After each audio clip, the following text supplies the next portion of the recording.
Certaines personnes arrivent dans votre vie comme un murmure, et sans savoir comment elles changent votre façon de respirer. D'autres vous traversent comme des tempêtes mettant tout en désordre, et quand elles s'en vont, elles laissent des questions qui semblent impossibles à répondre. Pourquoi cette personne est-elle arrivée? Pourquoi ai-je l'impression de déjà la connaître? Pourquoi même avec la douleur je ne peux pas m'éloigner? Si vous vous êtes posé ces questions, cette vidéo est pour vous.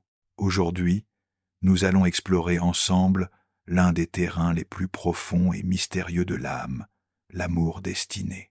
Mais nous ne le ferons pas à partir d'un romantisme vide, ni à partir des formules magiques qui circulent. Nous le ferons avec les enseignements de l'un des psychologues les plus importants de l'histoire, Carl Gustav Jung.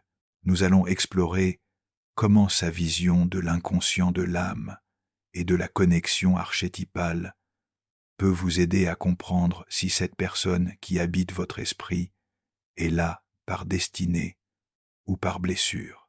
Jung disait que les personnes que nous attirons ne sont pas un hasard, mais un miroir. Elles sont des projections vivantes de ce que nous n'avons pas fini de reconnaître, d'intégrer ou de guérir en nous-mêmes.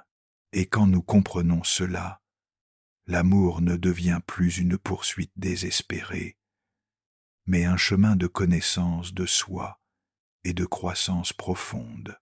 Abonnez-vous à notre chaîne pour rejoindre le voyage de découverte de soi et d'amour authentique. Cette vidéo va vous transformer, car nous n'allons pas seulement parler de l'autre. Nous allons parler de vous, de vos liens, des blessures que vous traînez depuis l'enfance et que, sans vous en rendre compte, vous répétez sans cesse dans vos relations. Nous parlerons également de la façon dont ces blessures peuvent devenir des portails vers un amour plus conscient, plus libre, plus authentique. Tout au long de ce contenu, nous allons vous donner des outils basés sur la psychologie jungienne qui vous permettront de savoir si cette personne qui occupe aujourd'hui votre esprit et votre âme est quelqu'un qui est venu vous enseigner une leçon. Restez, et nous le ferons sans clichés, sans promesses vides, avec vérité, avec profondeur, avec âme. Je veux que vous sachiez quelque chose. L'amour destiné du point de vue de Jung n'est pas quelque chose que l'on cherche, c'est quelque chose qui se révèle, mais seulement si vous êtes prêt à regarder à l'intérieur, car l'âme ne tombe pas amoureuse de l'autre, elle tombe amoureuse de ce qu'elle trouve d'elle-même dans l'autre. Et cela, chers spectateurs, peut être la plus belle illumination ou la confrontation la plus douloureuse.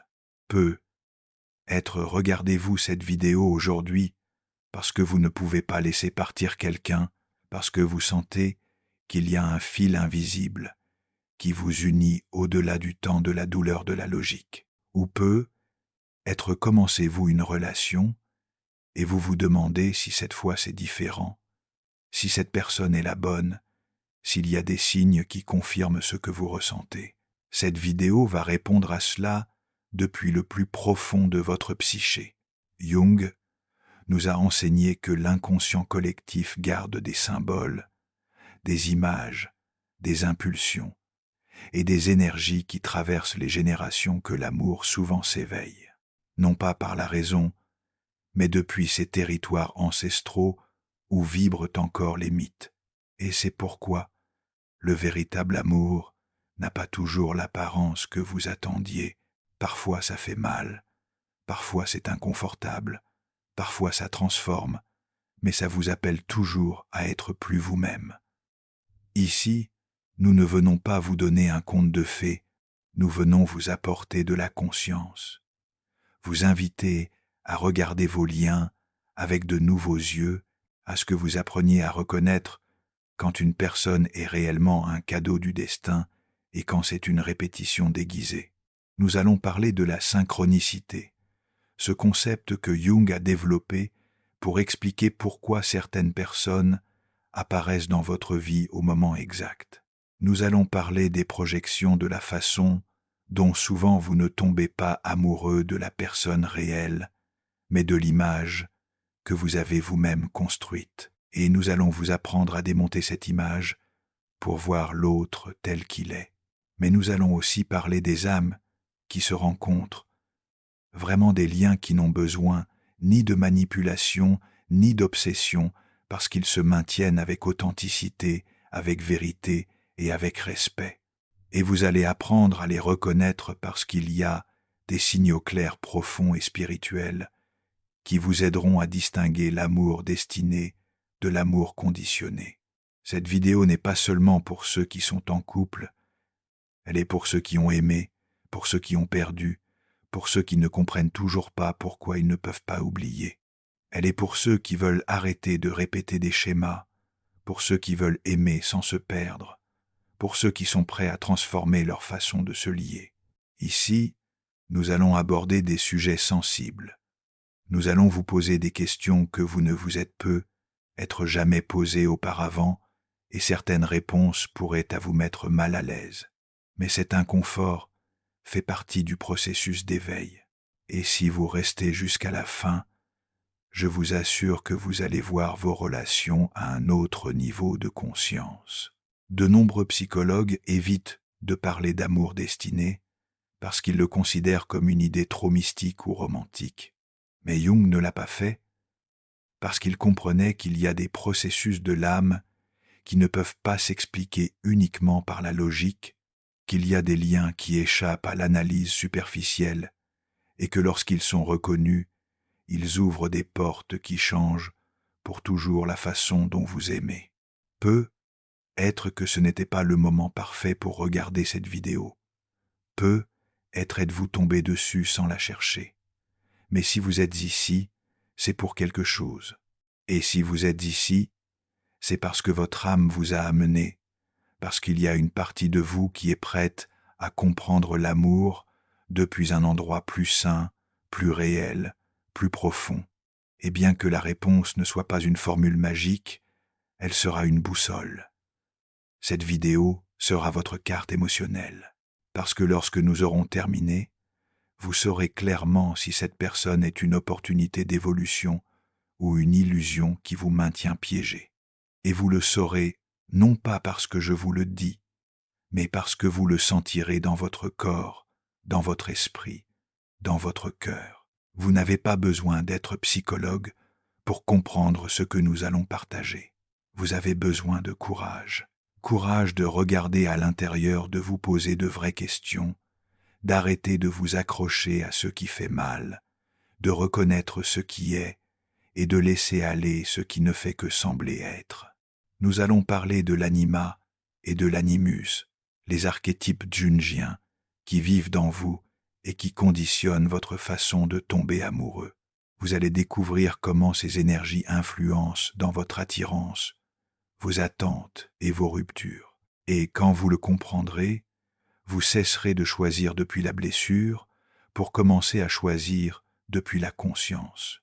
Si vous vous êtes déjà dit « Je sens que cette personne est destinée à moi, mais je ne sais pas comment le vérifier », Jung va vous donner des outils pour répondre depuis votre vérité intérieure et non depuis l'attachement. Et si vous avez déjà pensé « Pourquoi ne puis-je pas l'oublier ?» Ici, vous allez comprendre si c'est de l'amour ou seulement une projection non résolue. Vous n'êtes pas fou de ressentir ce que vous ressentez. Vous n'êtes pas brisé d'aimer celui ou celle qui vous a blessé.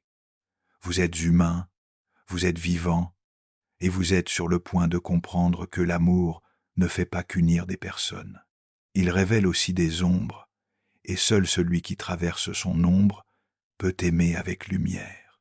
Cette chaîne existe parce que nous croyons que la connaissance psychologique peut vous sauver la vie, peut vous aider à lâcher prise, à guérir, à vous comprendre. Et si ces mots touchent dans votre âme, restez, parce qu'aujourd'hui peut commencer une nouvelle étape sur votre chemin émotionnel. Si ce contenu commence déjà à résonner en vous, je veux que vous vous prépariez, car ce qui va suivre ne sera pas seulement de l'information, ce sera une expérience émotionnelle, transformatrice, thérapeutique. Vous allez entendre des mots dont vous aviez être besoin depuis des années, Et le meilleur de tout, c'est qu'ils seront les vôtres. Ce ne sera pas une vidéo de plus, ce sera un avant et un après. Carl Jung affirmait que les personnes se rencontrent lorsqu'elles se sont déjà rencontrées elles-mêmes. Cette phrase puissante est le cœur du contenu que vous êtes sur le point d'intégrer dans votre propre vie. Car la question que beaucoup se posent, cette personne est-elle faite pour moi, ne peut pas être répondue par la logique, ni par la peur, ni par le besoin. Elle ne peut être répondue que par l'âme, par une conscience qui a osé se connaître profondément, même dans ses ombres les plus inconfortables. Pour Jung, le véritable amour est une manifestation de l'individuation, c'est-à-dire le processus par lequel une personne devient elle-même. C'est pourquoi Jung parlait de l'amour non pas comme d'une destination externe qui arrive soudainement, mais comme d'une conséquence naturelle d'un voyage intérieur. Il n'y a pas d'éveil de la conscience sans douleur, disait-il. Et l'amour, quand il est authentique, nous éveille inévitablement, non pas avec des fantasmes, mais avec des vérités. Alors, comment savoir si cette personne est faite pour vous? La première clé de la psychologie profonde est de vous demander cette relation. M'invite-t-elle à évoluer ou me laisse-t-elle stagner? Jung enseignait que toute rencontre significative éveille un conflit intérieur parce que l'âme veut bouger. Si cette personne éveille en vous des parties que vous aviez oubliées, des désirs, des blessures, des vocations, des questions, vous êtes face à un miroir important.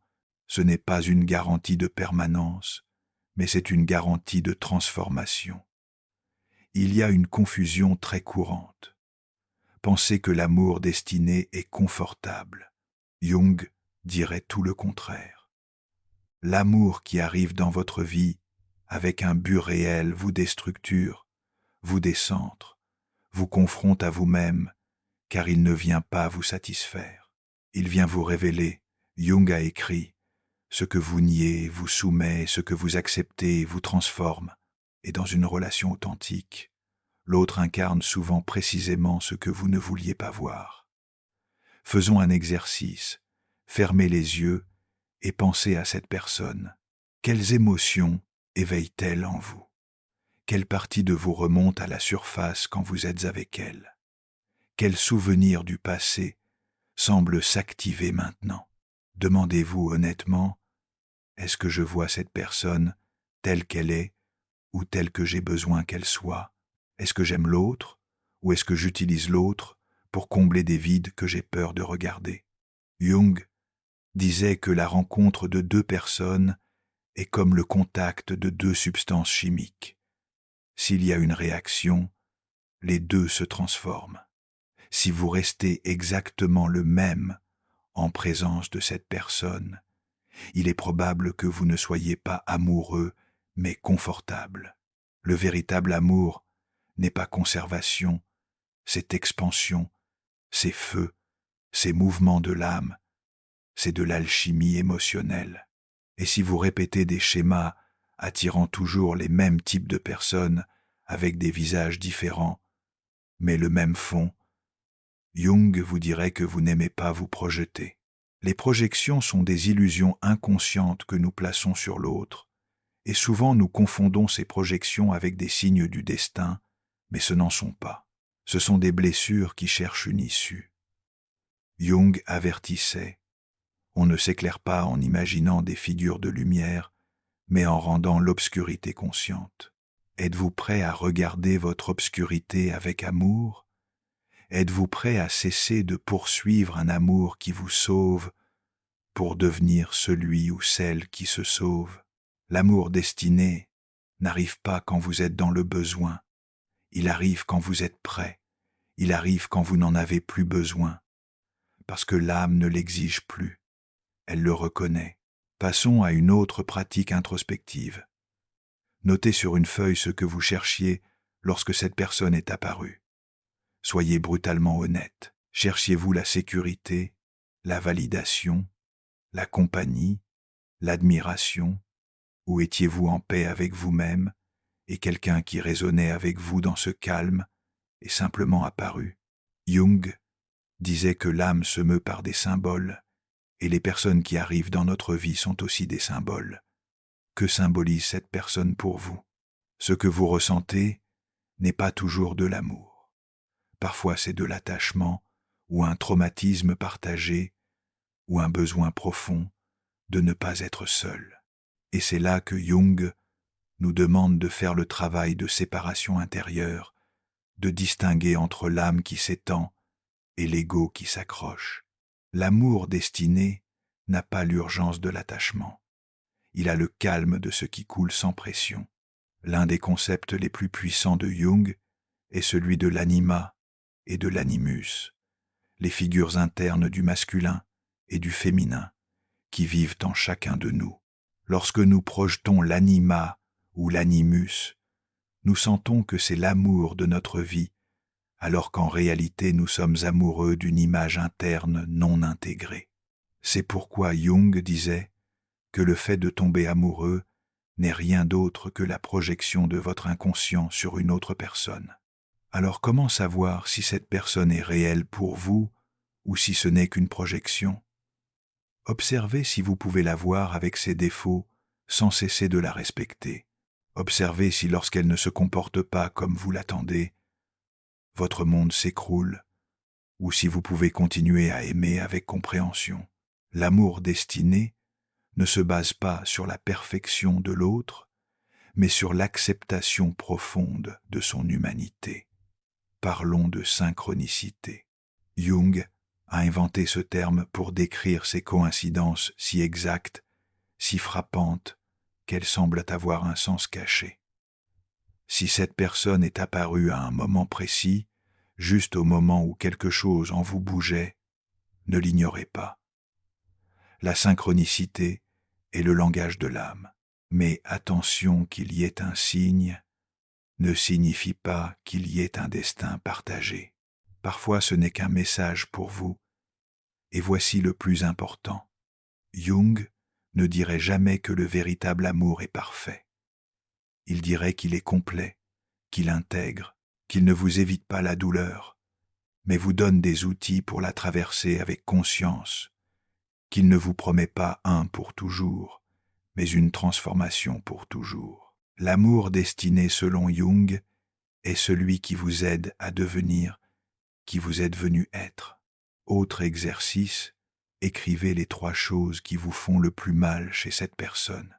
Ensuite, écrivez à côté 3 parties de vous que vous pourriez renforcer pour ne pas dépendre de ces blessures. Vous verrez que ce qui fait mal n'est pas seulement ce que l'autre fait, mais ce que vous avez cessé de vous donner. Jung enseignait que tout ce que nous cherchons à l'extérieur est un appel à nous compléter à l'intérieur. Rappelez-vous que ce que vous avez le plus besoin de trouver se trouve là où vous voulez le moins regarder, et cela s'applique à l'amour. Parfois nous croyons que quelqu'un est notre âme sœur uniquement parce qu'il active une émotion intense. Mais l'intensité n'est pas toujours une connexion. Parfois c'est l'activation d'un traumatisme. Et si vous ne prenez pas conscience de cette différence, vous répéterez le même cycle avec un autre visage. Une relation destinée n'est pas celle où tout coule magiquement. C'est celle où les deux sont prêts à se regarder, à se corriger, à se soutenir et à grandir. C'est une relation où il y a liberté pas dépendance, où il y a vérité pas théâtre, où il y a processus pas possession. Tout au long de cette vidéo, nous ne vous donnons pas de formule, mais des chemins. Car nous ne voulons pas que vous vous accrochiez à une idée romantique, mais que vous embrassiez une vérité émotionnelle. Et cette vérité est que vous ne saurez pas si quelqu'un est fait pour vous tant que vous ne serez pas fait pour vous-même, tant que vous ne vous soutiendrez pas, tant que vous ne vous choisirez pas. Si en ce moment vous êtes accroché à une personne qui ne vous choisit pas, demandez-vous est-ce de l'amour ou est-ce la peur d'être seul? Pourquoi ai-je besoin que cette personne me confirme ce que je ne suis pas sûr d'avoir moi-même, car parfois nous croyons que l'amour destiné est celui qui nous sauve. Mais le véritable amour destiné ne sauve pas, il accompagne. Vous ne le saurez pas toujours sur le moment. Jung disait que la vie ne peut être comprise qu'en regardant en arrière, mais qu'elle doit être vécue en avant. Alors si vous n'êtes pas sûr maintenant, ne vous jugez pas. Observez, écoutez, apprenez. L'âme parle en silence, pas dans l'anxiété. Pour clore cette partie, je veux vous lancer un défi. Pendant une semaine, chaque fois que vous penserez à cette personne, ne vous demandez pas va-t-il, elle m'aimait, mais plutôt, est-ce que je grandis avec cette expérience? Car là, dans cette réponse, se trouve toute la vérité dont vous avez besoin. Et si cette vidéo vous a profondément touché, je vous invite à laisser en commentaire la phrase « L'amour réel me transforme, il ne me détruit pas ». Laissez-la comme symbole que vous êtes prêt à aimer avec conscience, à cesser d'avoir besoin, à commencer à choisir. Il y a un enseignement que Jung a laissé et que nous ne devrions jamais oublier lorsque nous parlons d'amour. La fonction principale d'une relation est de nous aider à développer la totalité intérieure. Cette affirmation change complètement l'approche. Il ne s'agit pas de trouver quelqu'un qui s'adapte parfaitement à vous, mais de trouver quelqu'un qui vous aide à vous voir complètement, même dans les aspects que vous préféreriez cacher. Lorsque Jung parlait de l'âme, il ne le faisait pas d'un point de vue spirituel religieux, mais d'une profondeur psychologique. Pour lui, la psyché avait une sagesse propre, une intention, une direction évolutive, et lorsque l'âme sent qu'elle a besoin de grandir, elle va attirer exactement les personnes qui accéléreront cette croissance. C'est pourquoi l'amour destiné n'est pas celui qui vous évite le conflit, c'est celui qui vous confronte à la partie de vous qui n'a pas encore été intégrée. Si vous vous trouvez dans une relation où vous vous êtes poussé à guérir de vieilles blessures, à comprendre vos émotions, à remettre en question vos schémas, il est probable que vous soyez face à un lien profondément significatif. C'est possiblement un amour destiné, mais pas pour ce que l'autre représente, mais pour ce que vous êtes appelé à éveiller dans ce miroir. Jung ne croyait pas au hasard émotionnel. Il affirmait que, lorsqu'il se passe quelque chose d'émotionnellement puissant, que ce soit le début d'un amour ou une rupture dévastatrice, cela a une racine profonde dans l'inconscient. Ce qui arrive à vous arrive pour vous montrer quelque chose. Et si vous n'apprenez pas la leçon, la vie la répétera. Les noms, les visages, les histoires changeront, mais le fond restera le même. C'est ici que nous pouvons inclure, avec beaucoup de délicatesse, Freud. Bien que Jung se soit distancié philosophiquement de lui, les deux ont convergé sur une vérité fondamentale. Nos liens amoureux sont profondément connectés à notre enfance. Si vous avez eu une figure absente, très critique ou inconditionnellement complaisante, il est probable que inconsciemment vous recherchiez cela dans vos relations adultes. Mais Jung est allé plus loin. Il n'a pas seulement parlé des empreintes infantiles, il a parlé du soi comme de la totalité que nous aspirons à atteindre. Et l'amour destiné n'est pas seulement une répétition des manques passés, c'est aussi un phare qui nous guide vers cette totalité. Le problème est que beaucoup de personnes restent piégées dans les projections et n'atteignent jamais ce point d'intégration. Jung insistait. La solitude ne vient pas de ne pas avoir de personnes proches, mais de ne pas pouvoir communiquer les choses qui semblent importantes. C'est l'un des thermomètres les plus puissants pour savoir si quelqu'un est fait pour vous. Puis-je communiquer mon monde intérieur dans cette relation? Puis-je être vu non seulement dans ma partie lumineuse, mais aussi dans mon ombre? Et en parlant d'ombre, Jung nous a offert l'un des concepts les plus libérateurs de la psychologie. L'ombre n'est pas seulement le mauvais, c'est le refoulé. Quelle partie de vous s'active dans cette relation que vous cachez habituellement. Devenez-vous plus jaloux, plus soumis, plus dépendant?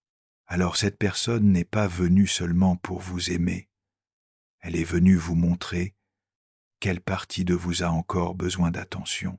De ce point de vue, l'amour destiné n'est pas une histoire qui semble parfaite, c'est une histoire qui vous oblige à vous demander « Qui suis-je quand je suis avec cette personne?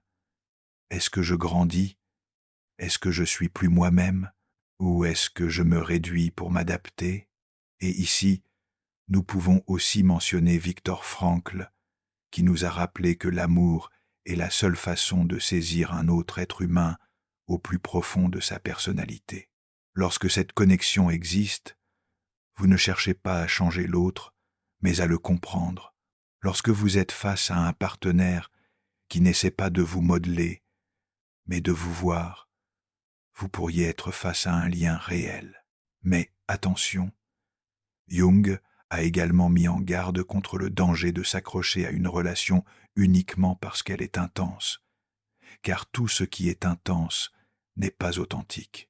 Certaines personnes arrivent avec un feu émotionnel si fort qu'il semble être de l'amour, mais ce n'est que l'ombre qui crie, et si vous ne vous connaissez pas vous-même, vous vous perdrez dans cette intensité croyant que c'est le destin.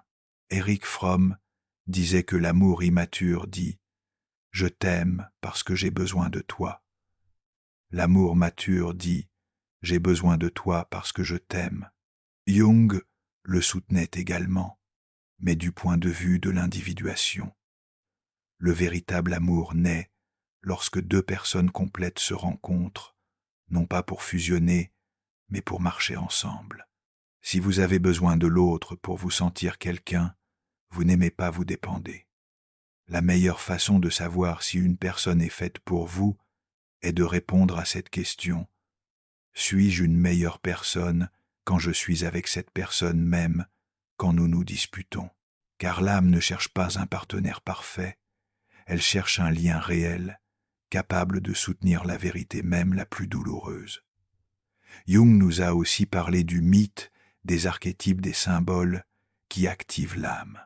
L'amour qui ressemble à une autre vie est souvent chargé de significations inconscientes. Ne le sous-estimez pas, mais ne l'idéalisez pas non plus. Parfois une connexion karmique vient seulement pour que vous appreniez à lâcher prise, pas pour rester. Alors comment distinguer un amour réel d'une projection romantique? La projection est fragile, elle s'effondre lorsque l'autre ne répond pas à vos attentes. L'amour réel, en revanche, s'adapte, se transforme et n'exige pas la perfection, il requiert seulement la présence.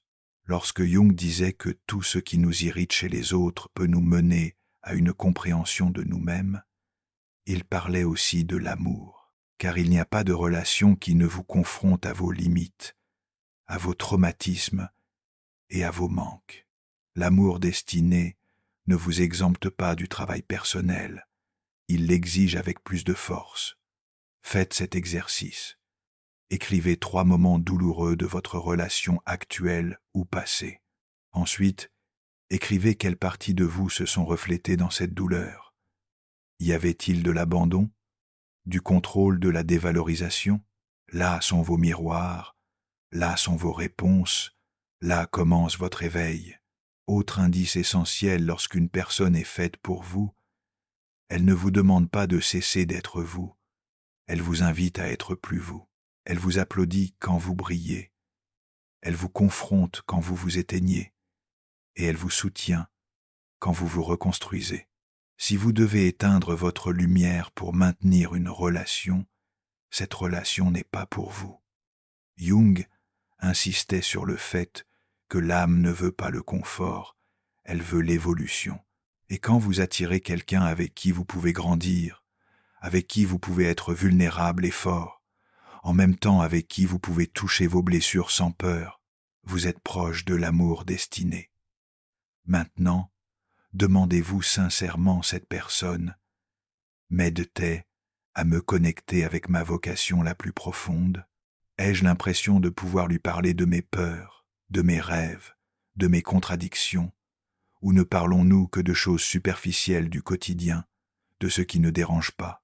Car une relation ne se définit pas seulement par la bonne entente, mais par la profondeur où vous pouvez aller sans vous détruire. L'amour destiné peut se battre, peut discuter, peut douter, mais il n'oublie jamais de construire, il ne cesse jamais de parler, il ne disparaît jamais sans raison. Et si en ce moment vous êtes dans un lien qui vous consomme plus qu'il ne vous nourrit, Jung vous dirait qu'il n'y a pas d'âme là, il y a de l'ombre. Ne vous blâmez pas de l'avoir choisi, mais soyez responsable de votre décision de rester. La conscience commence toujours lorsque vous cessez de justifier votre souffrance. En définitive, l'amour qui est pour vous n'a pas besoin de se déguiser, n'a pas besoin de jeu, n'a pas besoin de vous convaincre. Il a seulement besoin d'un cœur ouvert, d'un esprit éveillé et d'une volonté ferme de construire quelque chose de réel. Il y a des relations qui arrivent comme des miroirs et d'autres comme des professeurs, mais celles qui comptent vraiment d'un point de vue jungien sont celles qui nous permettent de nous regarder avec une sincérité brutale, sans déguiser la blessure ni maquiller la vérité. Jung ne vous dirait pas de courir vers l'amour qui vous fait vous sentir bien tout le temps. Il vous dirait d'observer attentivement celui qui vous fait vous sentir vivant d'une manière nouvelle, même si cela fait mal. Il ne s'agit pas d'idéaliser celui qui vous confronte, mais de reconnaître si cette confrontation naît du respect ou du pouvoir. Jung parlait de l'individuation comme du processus par lequel l'âme se sépare du conditionnement social pour devenir complète. L'amour destiné n'interrompt pas ce processus. Il l'accompagne, le respect voire l'accélère. Un signe puissant, souvent négligé, est la capacité qu'a cette personne de vous aider à revenir à vous lorsque vous vous êtes perdu. Si quelqu'un peut vous rappeler qui vous êtes dans vos moments les plus confus, si sa présence ne vous éloigne pas de vous, mais vous y ramène, vous êtes face à une relation avec un sens profond. Il y a des liens qui nous consument parce qu'ils réveillent nos parties les plus primitives, les plus anxieuses, les plus dépendantes. Jung disait que si vous ne rendez pas votre inconscient conscient, il dirigera votre vie et vous l'appellerez destin. Parfois nous croyons que quelqu'un est notre destin, mais ce n'est qu'une vieille blessure avec un nouveau visage. Une pratique que vous pouvez réaliser est d'écrire les moments les plus authentiques que vous avez vécus avec cette personne. Pas les plus romantiques, mais les plus réels, ceux où vous avez montré une partie de vous, sans fioriture. Ensuite, demandez-vous, cette personne m'a-t-elle accepté tel que j'étais ou s'est-elle éloignée? Car le véritable amour commence lorsque vous ne pouvez plus faire semblant. Jung nous invite à observer la qualité symbolique de nos liens. Tout ce qui vous arrive dans une relation a une dimension psychologique et une autre archétypale. Cette personne représente-t-elle pour vous une mère, un père, un sauveur, ou la voyez-vous réellement comme un être humain avec des vertus et des défauts? Plus votre vision de l'autre est archétypale, plus votre amour sera projeté. Dans la pratique clinique, de nombreux patients croient que si quelque chose est ressenti intensément, c'est parce que c'est vrai. Mais l'intense peut aussi être le plus inconscient. Jung le comprenait, et c'est pourquoi il enseignait que l'amour doit être traversé par la conscience, non pas pour l'éteindre, mais pour le purifier.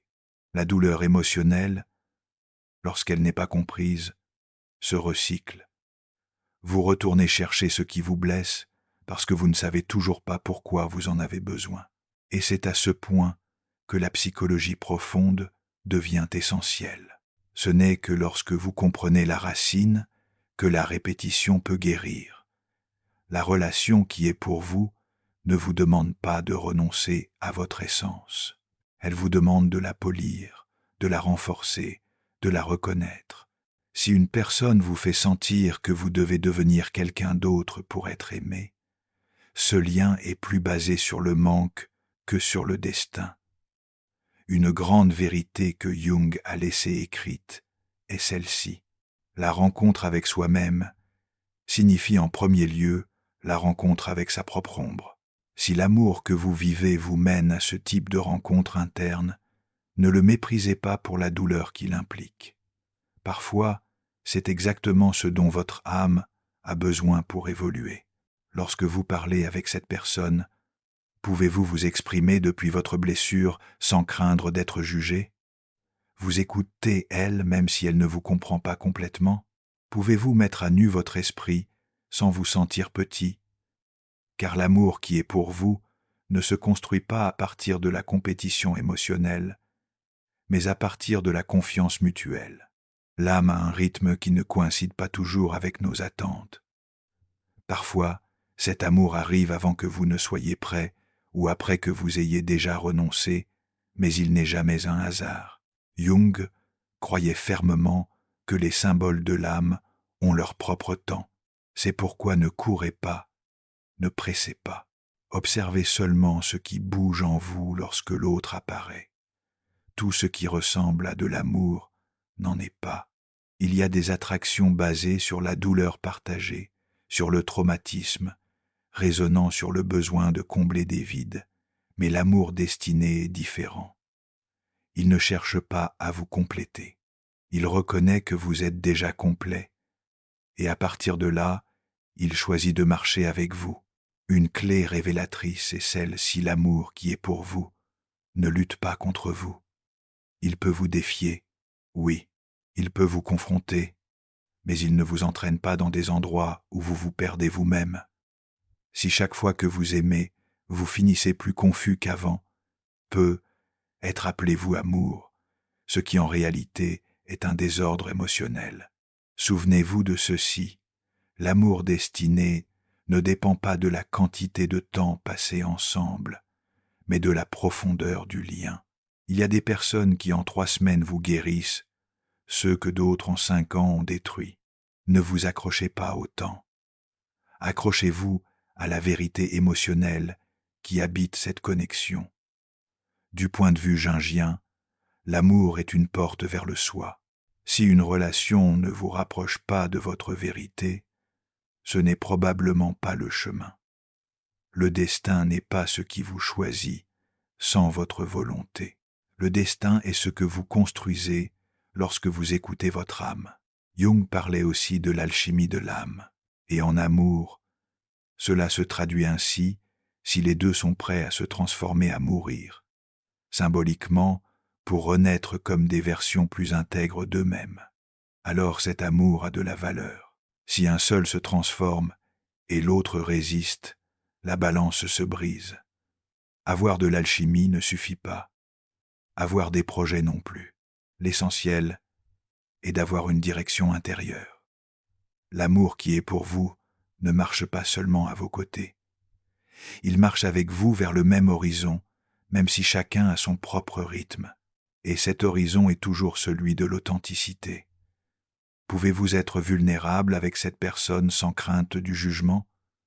Pouvez-vous pleurer devant elle sans ressentir de honte? Pouvez-vous partager vos contradictions sans que cela ne devienne une arme que plus tard on utilisera contre vous? L'amour destiné ne garde pas de munitions. Il garde des espaces. La construction de l'amour authentique requiert du courage, requiert que vous vous regardiez, que vous vous examiniez, que vous preniez des décisions inconfortables. Et l'âme, lorsqu'elle se sent prête à cela, convoque son égal. L'amour destiné est entre égaux, pas en pouvoir, pas en réussite, mais en engagement envers l'âme. Jung n'a jamais promis que l'amour guérissait tout, mais il a clairement indiqué que l'amour peut révéler tout ce qui a besoin d'être guéri. Et dans cette révélation se trouve le plus grand cadeau. Même si cela fait mal, même si cela met le désordre, même si cela ne correspond pas à vos plans, lorsque vous êtes avec quelqu'un et que votre anxiété diminue, que votre clarté augmente et que votre énergie circule, il y a là un signe puissant. Ce n'est pas l'émotion euphorique qui définit le véritable amour, c'est la paix profonde, cette sensation de foyer intérieur. Si ce lien vous pousse à faire une thérapie, à lire, à grandir, à vous poser de nouvelles questions, ne l'ignorez pas, cette personne, même si elle ne reste pas, est arrivée pour ouvrir une porte. Et lorsque quelqu'un vous ouvre une porte intérieure, vous ne pouvez plus la refermer sans sentir que quelque chose en vous se trahit. L'amour qui est pour vous n'exige pas d'explication constante. Il s'explique par la présence, il s'explique par la vérité, il s'explique par le soin. Si l'on vous fait douter constamment de votre valeur, ce n'est pas de l'amour, c'est une blessure qui demande à être reconnue. Le désir que quelqu'un soit la personne ne fait pas de cette personne la bonne pour vous. L'esprit désire, mais l'âme reconnaît. Et lorsque l'âme reconnaît, il n'y a pas d'anxiété, il y a une certitude silencieuse. Jung nous rappellerait que personne ne peut être pour vous si vous n'êtes pas pour vous-même. Le premier acte de véritable amour n'est pas envers un autre, il est envers vous.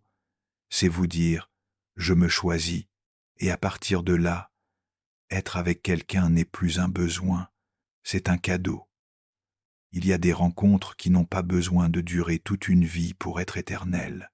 Un geste, un regard, une conversation suffisent pour que votre âme comprenne qu'il y a eu quelque chose de réel.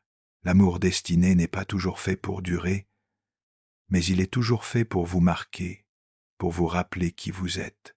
Vous n'êtes pas brisé pour avoir aimé celui ou celle qui ne vous a pas rendu votre amour. Vous êtes éveillé pour avoir ressenti, vous grandissez pour avoir traversé le deuil. Le véritable amour ne vous affaiblit pas, il révèle ce qui était déjà prêt à guérir. Et c'est l'essence la plus pure de l'amour, jungien. Aimer, c'est se connaître. Lorsque Jung parlait d'amour, il ne le décrivait pas comme une histoire romantique statique, mais comme une confrontation évolutive.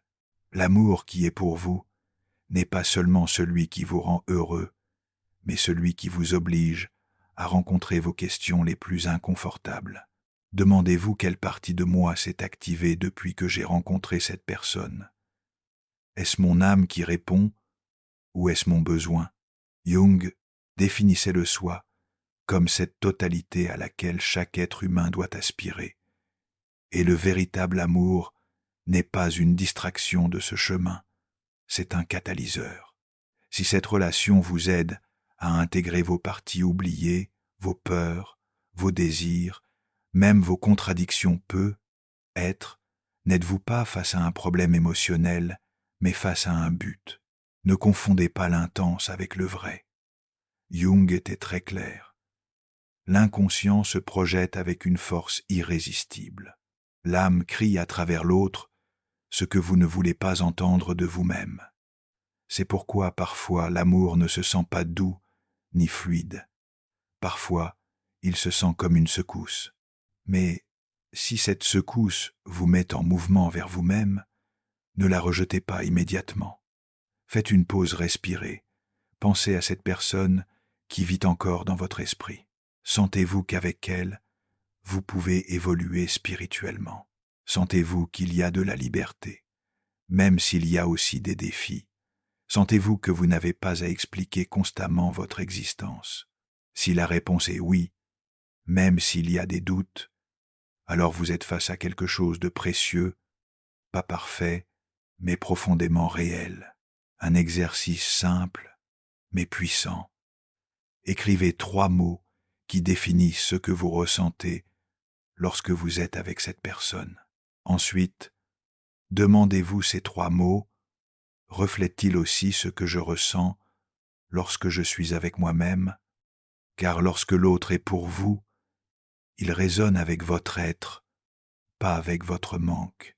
Jung dirait que l'amour qui est pour vous ne naît pas de l'obsession, mais de la reconnaissance. Vous ne le poursuivez pas, vous le voyez, vous l'intuyez, vous vous rendez compte qu'il y a quelque chose dans sa présence qui vous reflète avec plus de netteté.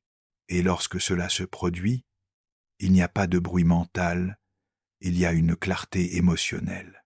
Autre signe jungien de l'amour destiné, vous vous sentez accepté même dans vos zones qui sont encore en cours de développement. Vous n'avez pas besoin de vous déguiser, vous n'avez pas besoin de promettre d'être quelqu'un que vous n'êtes pas. Encore vous êtes simplement, et cette authenticité suffit à maintenir la connexion. Souvenez-vous de cette phrase de Jung: le privilège de toute une vie est de devenir qui vous êtes réellement. Si cette personne vous donne l'espace pour devenir votre version la plus profonde, la plus libre, la plus éveillée, c'est de l'amour de l'âme, pas de l'ego. C'est une relation avec du sens, pas avec du besoin. Maintenant, je veux vous inviter à interagir. Système interagir, si cette partie de la vidéo a résonné en vous, si vous sentez que cela vous a aidé à voir les choses d'une manière différente, laissez dans les commentaires la phrase « Je ne poursuis pas l'amour, je deviens l'amour ». Écrivez-le avec force, que ce soit votre déclaration d'indépendance émotionnelle. Et le plus important, rappelez-vous que l'amour qui est pour vous ne sera jamais celui qui vous fera vous perdre. Ce sera celui qui, même dans le chaos, vous rappellera avec tendresse qui vous êtes. Car comme dirait Jung, celui qui regarde à l'extérieur rêve, mais celui qui regarde à l'intérieur s'éveille. On parle beaucoup d'amour, comme s'il s'agissait d'un but extérieur, comme si le but était de trouver quelqu'un d'autre. Mais Jung a clairement averti que le véritable travail commence lorsque nous comprenons que chaque lien est une voie de connaissance de soi. L'amour n'est pas un but que l'on atteint, c'est une expérience qui vous révèle, et elle le fait, parce que sans le savoir, chaque rencontre est un rendez-vous avec votre propre ombre, avec votre blessure, avec votre besoin de complétude. Du point de vue de Jung, l'être humain ne cherche pas de partenaire au hasard. Il cherche celui ou celle qui l'aidera de manière inconsciente à terminer un processus resté en suspens dans l'enfance. Ce qui a manqué, ce qui a fait mal, ce qui a été refoulé, se projette sous forme d'attraction. Et cela explique pourquoi souvent nous aimons celui ou celle qui ne nous convient pas, parce que notre psyché ne cherche pas le confort, elle cherche l'évolution. L'amour devient alors un processus d'alchimie. Comme disait Jung, tout ce qui n'est pas rendu conscient se manifeste sous forme de destin. Et beaucoup de personnes croient s'être attirées par le destin, alors qu'en réalité, elles sont dirigées par leur inconscient non intégré. D'où l'importance de s'éveiller, de s'observer, de remettre en question ce que l'on ressent et d'où l'on ressent. Viktor Frankl, pour sa part, disait que l'amour est la seule façon de capturer le noyau essentiel d'un autre être humain. Cette idée se complète avec Jung, lorsque nous nous souvenons que seul celui qui a pris contact avec sa propre essence peut réellement voir celle de l'autre. Il ne s'agit donc pas seulement de ressentir de l'amour, mais d'avoir la profondeur intérieure suffisante pour le soutenir. Il y a des personnes qui ne sont pas prêtes à aimer, non pas parce qu'elles ne ressentent rien, mais parce qu'elles ne se sont pas encore suffisamment regardées. Et comme disait Karen Horney, souvent ce que nous appelons amour n'est rien d'autre qu'un besoin désespéré de s'accrocher à quelqu'un qui nous évite le vide intérieur. Lorsque cela se produit, la relation devient une dépendance déguisée, une anxiété partagée. Jung enseignait que l'amour peut être un processus initiatique, que toutes les relations ne sont pas faites pour durer, mais que toutes les relations sont faites pour vous enseigner, même celles qui font mal, même celles qui se brisent, surtout celles-là, car ce sont elles qui vous montrent les parties de vous qui ont encore besoin de lumière. Si vous êtes dans une relation qui ne vous laisse pas grandir, qui ne vous permet pas de respirer, qui vous oblige à vous taire ou à faire semblant, vous n'êtes pas sur un chemin d'individuation. Vous êtes dans une cage émotionnelle, et l'amour destiné, s'il garantit quelque chose, c'est la liberté. La liberté d'être, de dire, de s'étendre. John Bowlby, créateur de la théorie de l'attachement, a démontré que nos expériences infantiles déterminent la manière dont nous lions. Mais Jung allait plus loin. Il dirait que, bien que cela soit vrai, nous avons aussi le pouvoir de nous déprogrammer, de briser des schémas, de guérir le récit, et que le véritable amour surgit lorsque vous cessez d'aimer depuis votre manque et que vous commencez à aimer depuis votre conscience. Pensons-y. Si chaque fois que vous aimez, vous finissez par vous perdre vous-même, si vous cédez votre valeur, votre identité, votre cap, alors cette relation n'est pas de l'amour, c'est un exil émotionnel. Et comme le disait Fromm, l'amour n'est pas fusion, c'est union avec préservation de l'individualité. Si vous vous perdez, vous n'aimez pas, vous disparaissez. Lorsque Jung parlait de l'anima et de l'animus, il ne se référait pas à une simple énergie masculine ou féminine, mais au principe interne de création, d'action, de réflexion et de connexion avec l'âme. Lorsque nous n'intégrons pas ces parties en nous, nous cherchons l'autre pour qu'il les représente, et alors nous confondons désir et destin. Mais l'amour destiné n'est pas un manque extérieur, c'est une résonance intérieure. Parfois nous nous demandons pourquoi nous nous sentons si piégés dans une relation, et Jung répondrait parce que nous n'avons pas rendu conscience que cette relation est venue montrer. L'âme ne libère pas ce qui n'a pas été compris, elle ne lâche pas ce qui n'a pas encore été décodé. Ce n'est que, lorsque vous comprenez vraiment ce que cette personne est venue activer en vous, que vous pouvez lâcher prise sans culpabilité. Il y a des liens qui n'arrivent pas pour rester, mais pour vous éveiller. Jung dirait qu'il vous appartient de discerner. Tout ce qui semble profond n'est pas destiné à durer. Certaines relations sont comme des tremblements de terre internes. Elles bougent, touellent, remuent tout, et puis elles disparaissent. Mais le véritable travail ne consiste pas à retenir l'autre, mais à rester entier après la secousse. Erich Fromm parlait de l'art d'aimer, et il disait qu'aimer est une décision, un engagement, une pratique constante. Jung le confirmerait en disant que l'amour conscient requiert une discipline émotionnelle et qu'il ne suffit pas de ressentir. Il faut savoir soutenir, car l'âme peut reconnaître, mais seule une psyché mature peut soutenir cette reconnaissance. Jung parlait aussi du processus d'individuation comme de la forme la plus pure d'évolution personnelle, et dans une relation réelle, cette individuation ne s'arrête pas. Si vous êtes dans un lien où pour que cela fonctionne, l'un doit cesser d'être qui il est. Il n'y a pas d'amour, il y a de la manipulation émotionnelle, car l'amour destiné n'exige jamais que vous vous rétrécissiez. Selon les mots de Jung, le véritable amour n'est pas celui qui évite votre ombre, c'est celui qui vous accompagne pour la voir. Ce n'est pas celui qui vous idéalise, c'est celui qui vous voit entier, même lorsque vous êtes brisé. Et malgré tout, il reste. C'est l'amour qui transforme, non pas parce qu'il résout tout, mais parce qu'il vous apprend à résoudre depuis un nouvel endroit. Imaginez un instant que tout ce que vous avez vécu jusqu'à présent avait une raison, que chaque personne qui a traversé votre vie a laissé une clé, une piste, un symbole. Jung le croirait. Il dirait que toute rencontre est archétypale, que vous ne vivez pas des choses sans signification. Vous traversez les mythes de votre âme. Lorsqu'une relation touche l'âme, le temps se distord. Elle peut durer des jours ou des décennies, mais ce qui compte, c'est la profondeur de l'impact.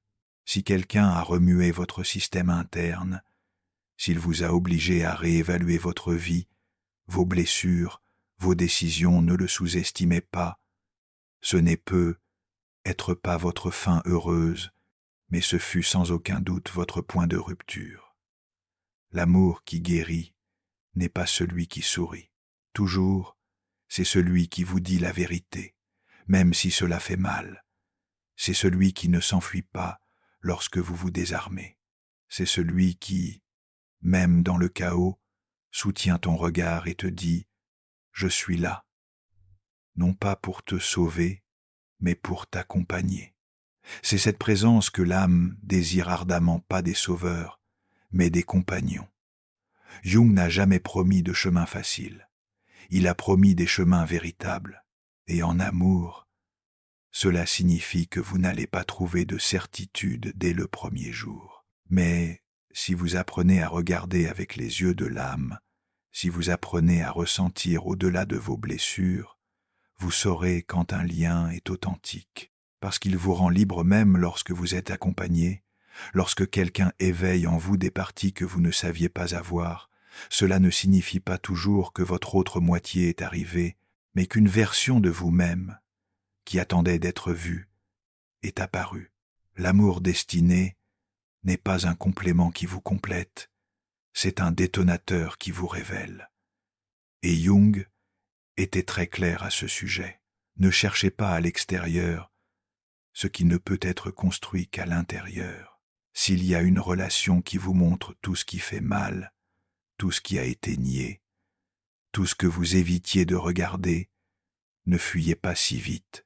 Arrêtez-vous, observez-vous, car être cette personne n'est pas venue pour rester, mais elle est venue pour vous enseigner ce que vous n'auriez jamais appris seul. Ce n'est pas une âme sœur que vous cherchez, c'est une leçon de vérité. Aimer depuis l'âme, c'est choisir quelqu'un, les yeux grands ouverts, c'est voir ses blessures, ses lumières et ses obscurités, et malgré tout choisir de marcher ensemble, non pas comme des sauveurs, mais comme des témoins. Jung dirait que l'amour mature n'est pas celui qui promet l'éternité, mais celui qui s'engage dans une présence sincère. Parfois nous confondons l'amour avec l'intensité émotionnelle, mais l'intensité peut aussi être une addiction au chaos.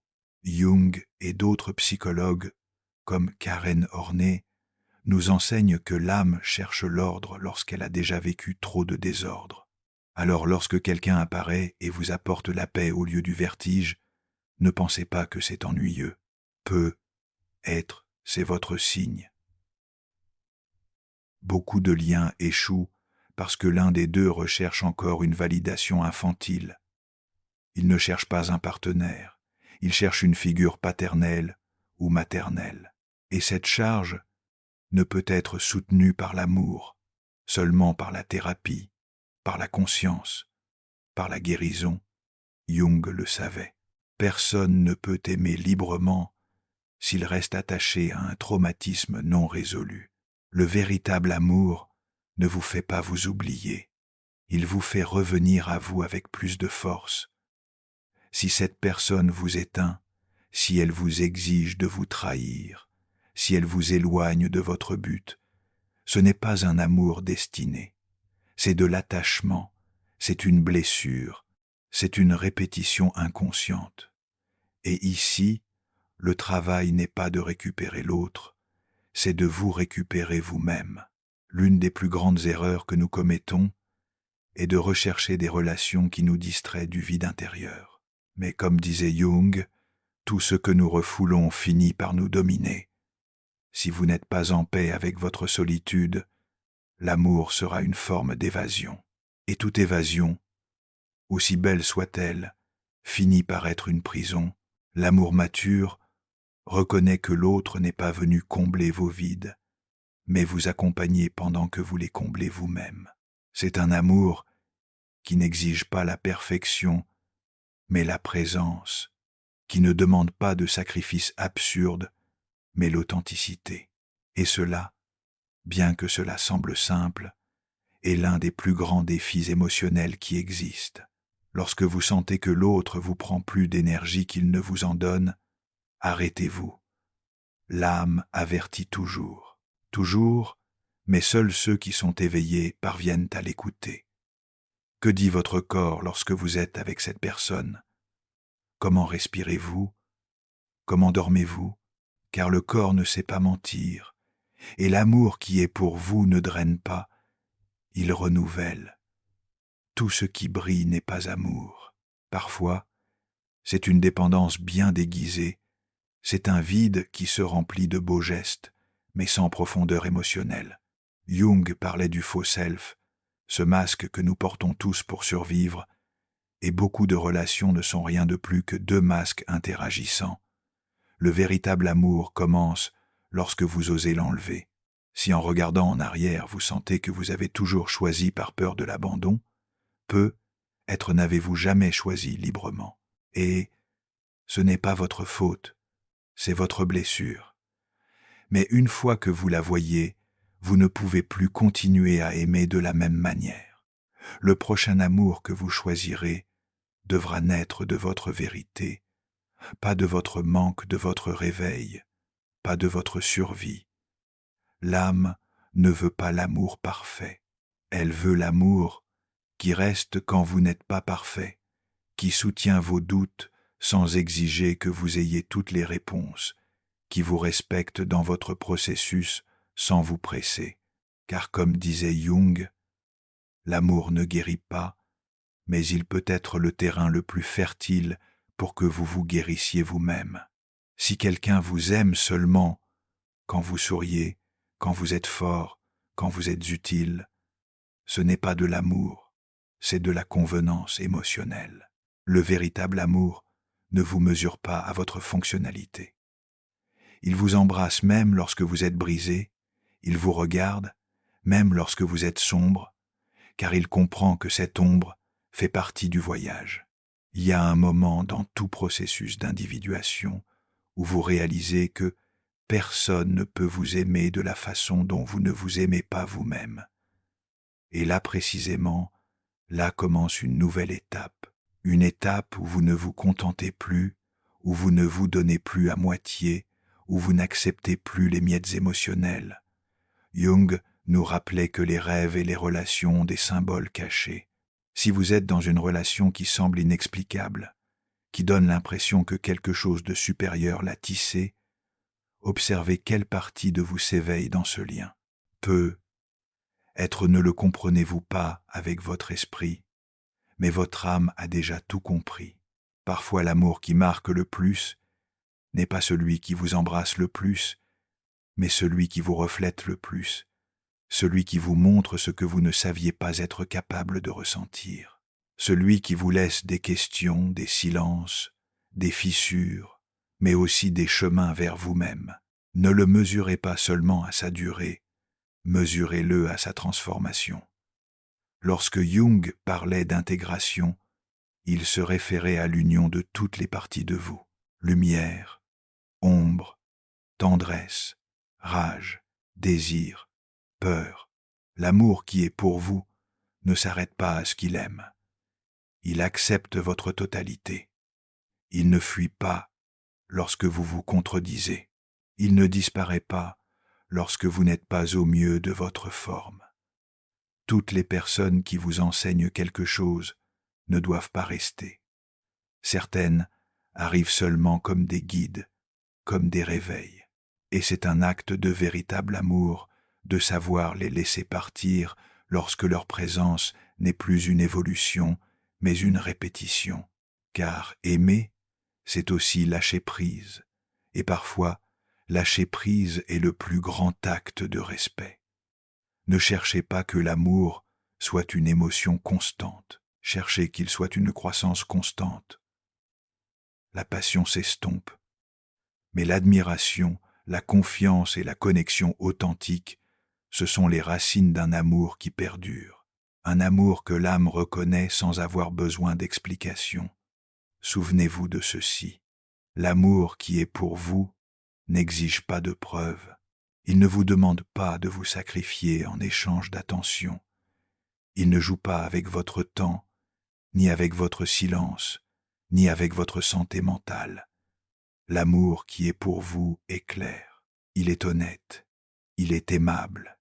Il est ferme, sans être dur. Il est profond, sans être dramatique.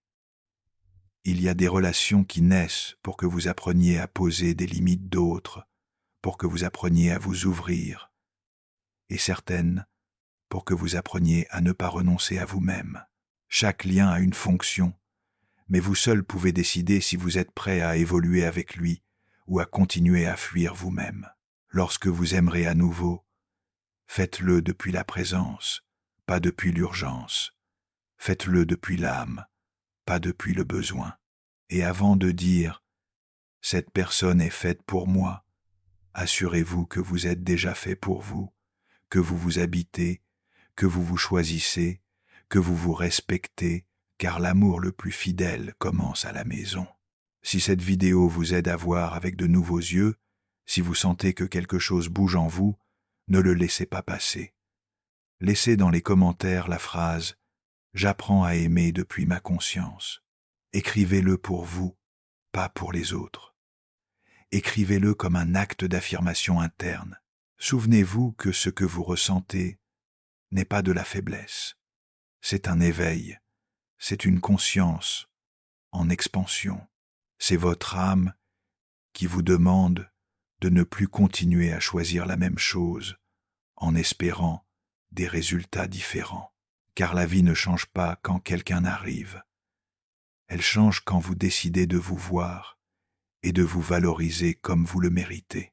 Et quand cela arrive, quand vous ne choisissez plus depuis la peur, mais depuis le mérite, alors oui, vous êtes prêt à recevoir un amour destiné, un amour qui ne vous brise pas, un amour qui ne vous limite pas, un amour qui, avec toutes ses imperfections, vous accompagne pour devenir qui vous êtes venu être.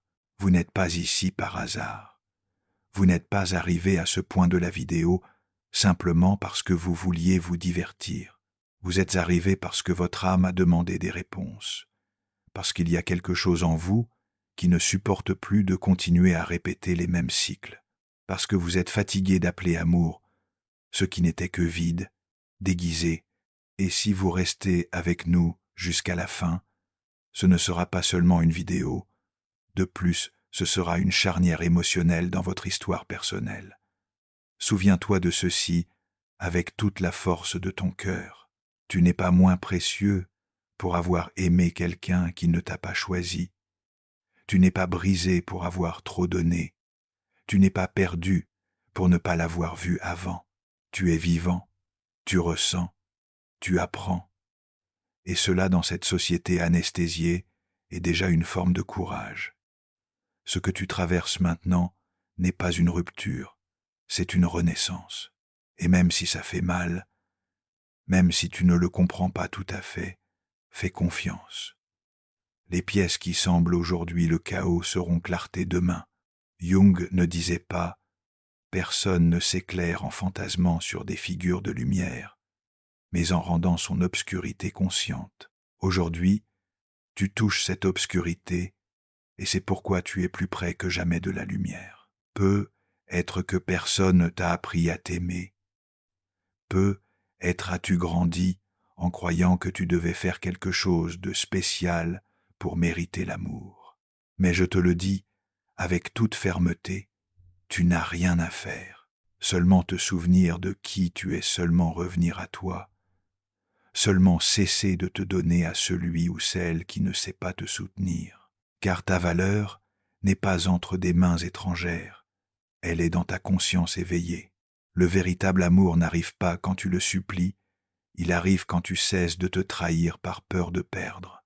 Il arrive quand tu commences à te choisir, même si cela signifie être seul pendant un certain temps, car la solitude qui naît de l'amour-propre est 1000 fois plus digne que la compagnie qui exige que tu disparaisses pour exister.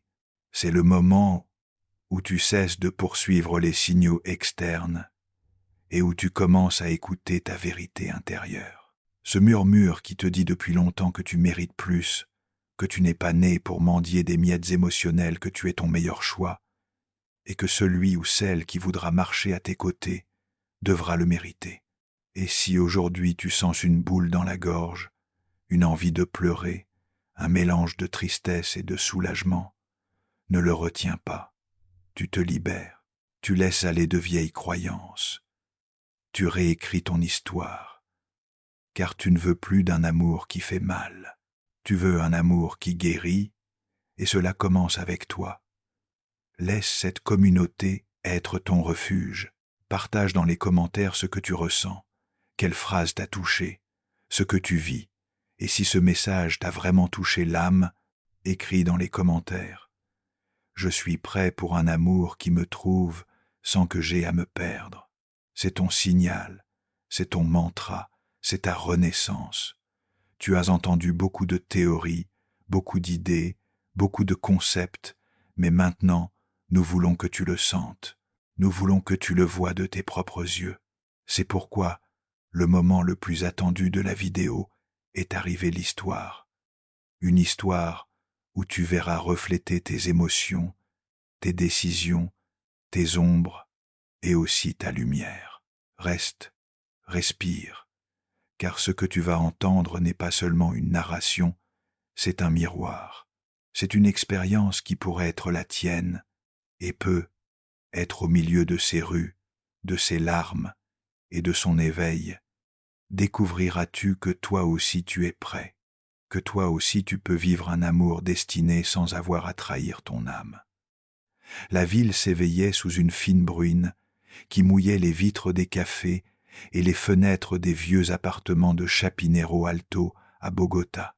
André marchait sur la Carrera Septima, les mains dans les poches, l'écharpe peinant à retenir le froid de sa poitrine.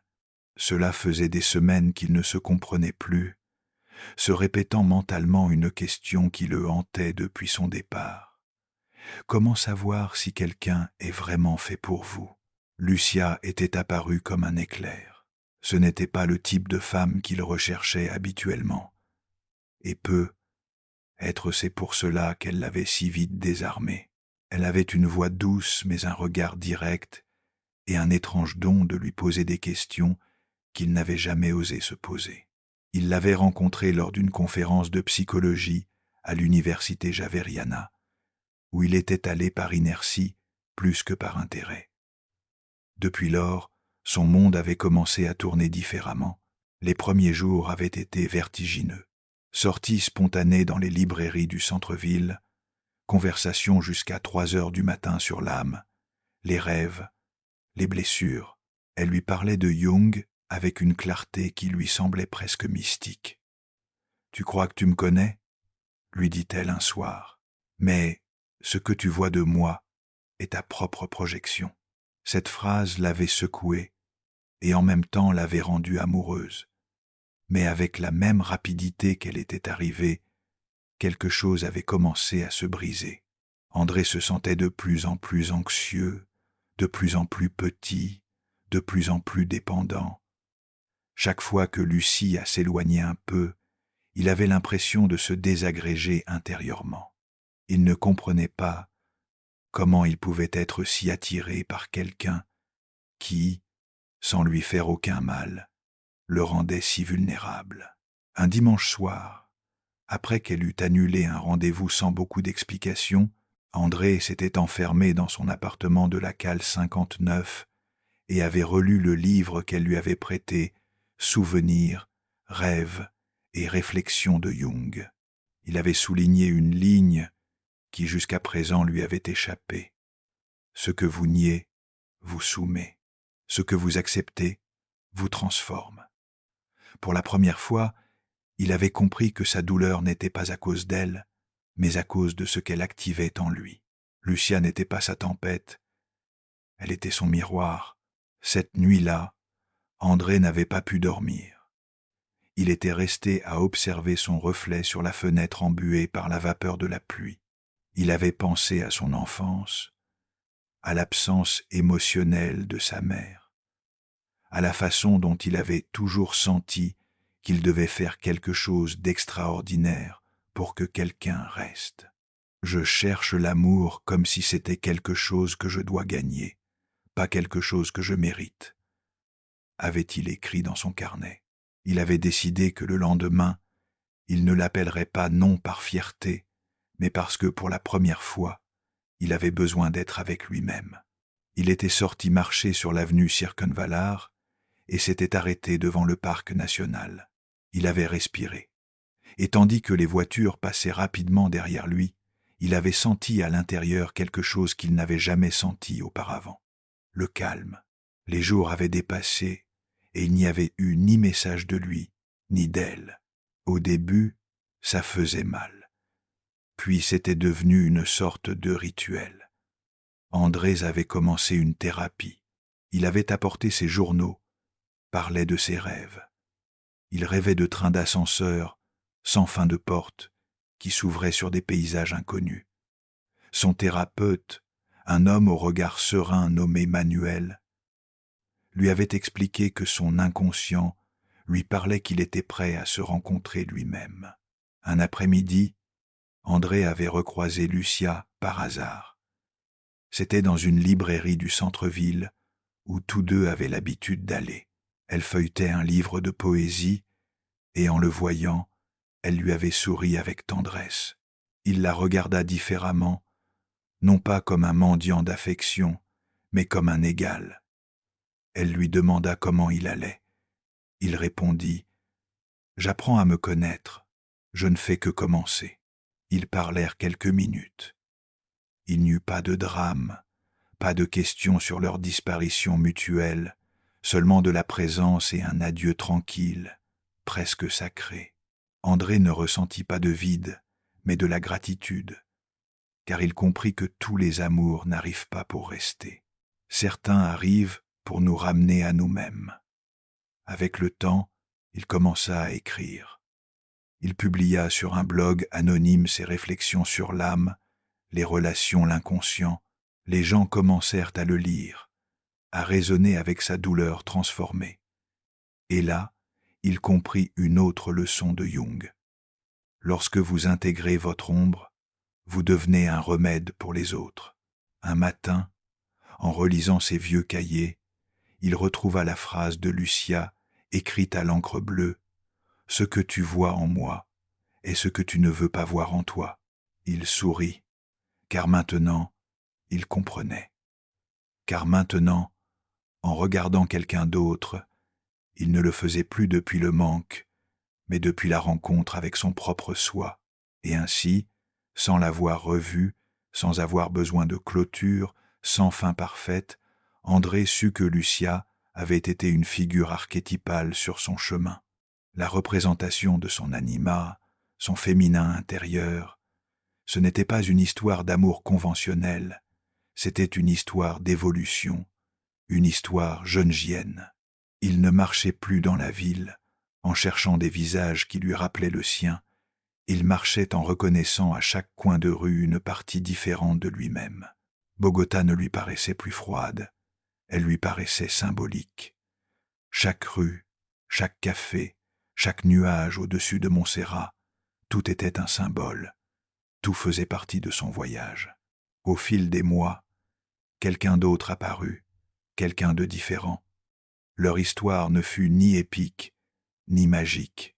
Elle fut sereine, authentique, claire, et pour cela, elle fut réelle. Car comme disait Jung, l'amour n'est pas l'émotion d'être possédé par quelqu'un, c'est l'espace où les deux peuvent devenir libres. Et cela, André l'apprit, non pas lorsqu'il rencontra cette nouvelle personne, mais lorsqu'il osa perdre celle qu'il croyait être son destin. Car le véritable destin, comprit-il, n'avait jamais été elle. Il avait toujours été lui revenant à lui-même. L'histoire d'André n'est pas seulement un récit intime sur l'amour et la perte. Elle est en essence une radiographie de l'âme qui a été confrontée par un lien réel, un miroir genegien en mouvement. Car, lorsque nous parlons de relation, nous ne parlons pas seulement d'affection, nous parlons de projection de blessures de miroirs émotionnels qui viennent secouer tout ce qui n'a pas encore été guéri en nous. Dès le début, ce qu'Andrés a vécu avec Lucia concernait davantage lui-même qu'elle. Carl Jung nous a enseigné que ce que nous projetons sur l'autre, qu'il s'agisse d'amour, d'admiration, de dépendance ou de douleur, est une partie inconsciente de nous que nous n'avons pas encore intégrée. André n'est pas tombé amoureux seulement de Lucia, il est tombé amoureux de sa propre ombre projetée sur elle. Lorsque Lucia lui dit que ce qu'il voit en elle n'est rien d'autre que sa projection, elle accomplit un acte d'amour inconscient. Elle lui donne la première piste pour entamer son voyage d'individuation, et il est important que notre public comprenne ceci. Tous les liens ne sont pas faits pour durer, certains sont faits pour vous réveiller. Beaucoup demandent « Comment savoir si une personne est faite pour moi ?» La psychologie profonde répond « Observez ce que cette relation fait ressortir de vous. Si elle active votre dépendance, vos peurs d'abandon, votre besoin d'approbation, alors vous n'êtes pas face à une histoire de destin, mais face à un scénario ancien que votre âme répète pour se libérer. » André commence à guérir, non pas lorsque Lucia reste, mais lorsqu'elle part. Pourquoi ?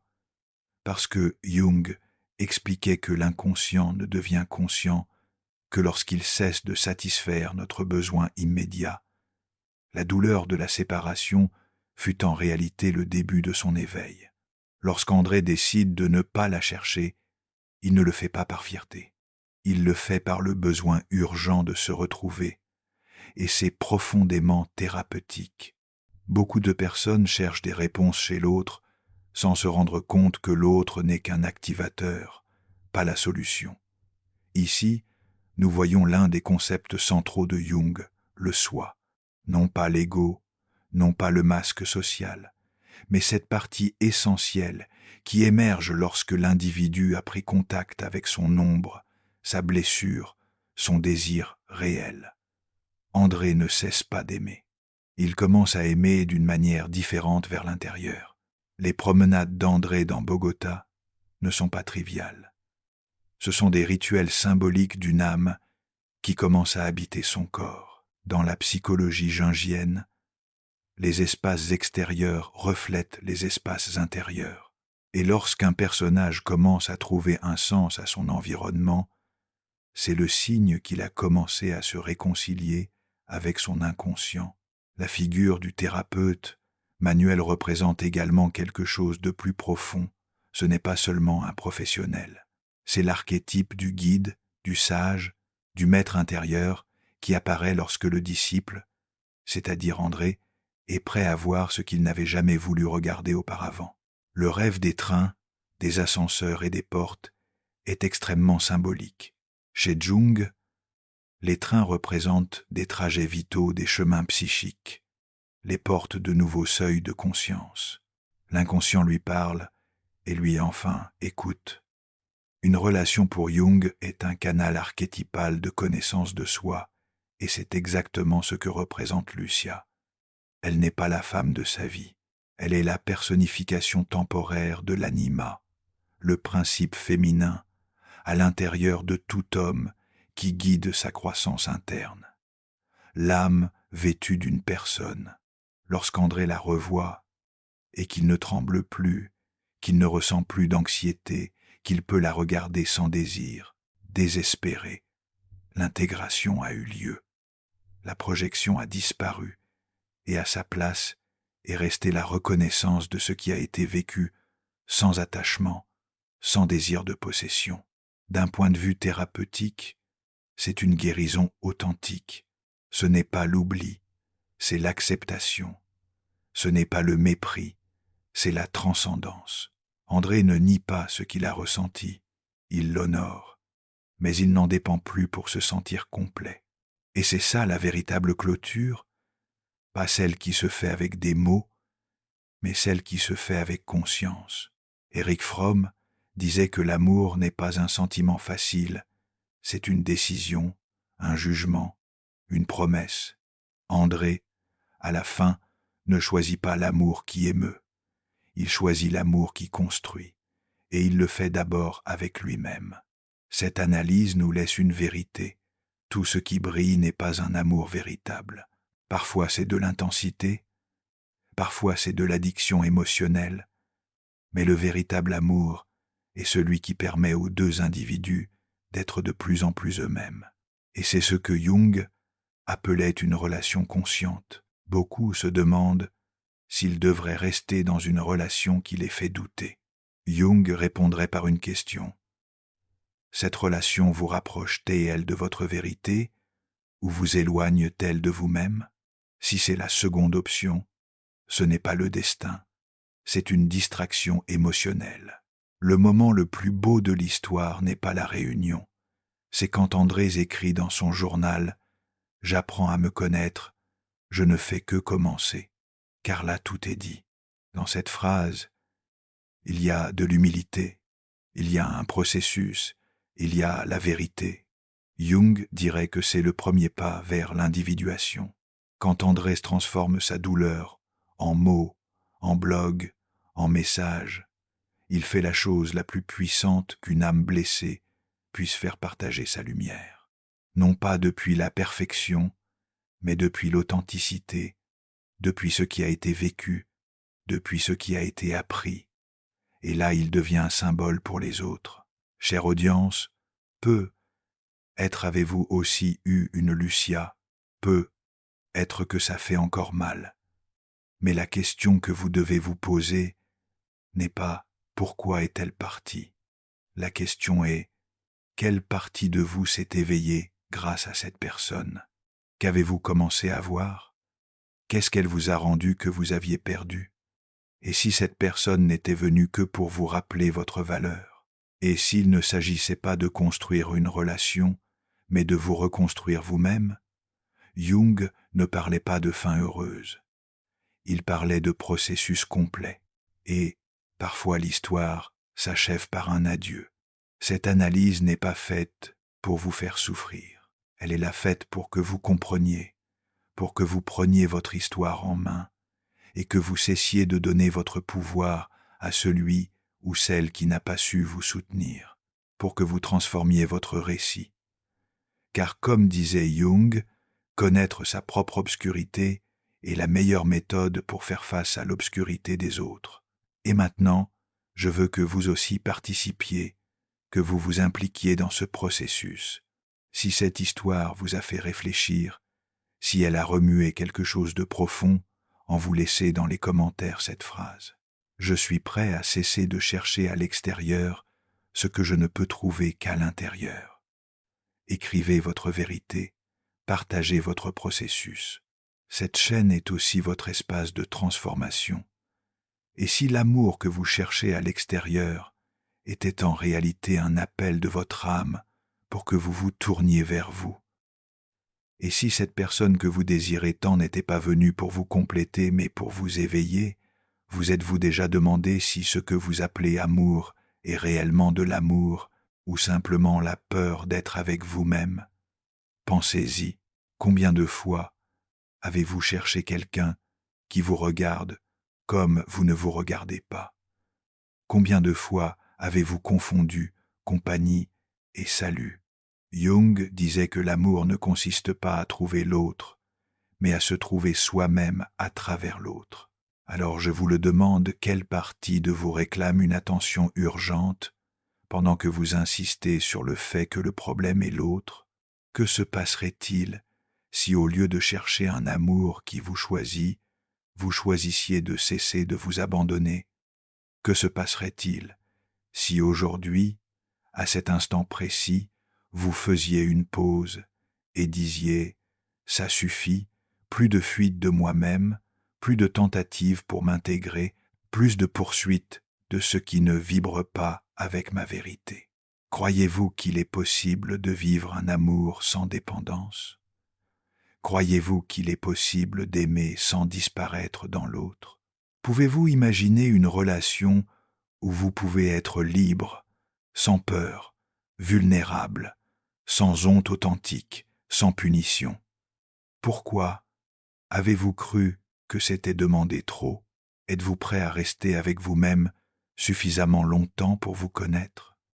Avant de vous donner, êtes-vous prêt à cesser de courir après quelqu'un qui ne vous voit pas pour commencer à vous regarder avec de nouveaux yeux, avec un amour inconditionnel, avec la tendresse que vous avez si souvent attendue de l'extérieur ? Vous êtes-vous demandé d'où viennent vos choix amoureux ? Sont-ils une décision consciente ou une répétition déguisée ? Cette personne que vous désirez tant vous voit-elle vraiment ?